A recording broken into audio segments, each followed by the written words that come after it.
बुलेटिनची सुरुवात। प्रकाश आंबेडकर यांना इंडिया आघाडीमध्ये घेण्याबाबत आम्ही सकारात्मक आहोत। आंबेडकरांना इंडिया आघाडीमध्ये घेण्याबाबत शरद पवारांचा फोन आल्याची माहिती नाना पटोले यांनी दिली। शरद पवारांचा मेसेज मल्लिकार्जुन खरगे आणि राहुल गांधींना देणार असल्याचं पटोलेंनी म्हटलं आहे। परवा पवार साहेबांचा मला फोन आलेला होता। प्रकाश आंबेडकरजी पवार साहेबांना भेटले, त्याच्यानंतर पवार साहेबांचा 1 तारखेला मला फोन आला आणि त्यांनी सांगितले की प्रकाश आंबेडकरजी माझ्याकडे आलेले होते, अशा अशा पद्धतीची चर्चा झाली, आपण बसू।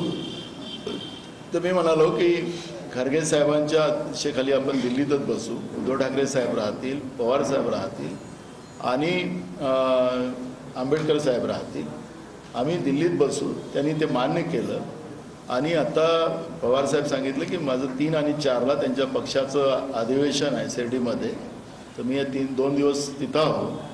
त्याच्यानंतर आणि मी उद्या दिल्लीत आहे।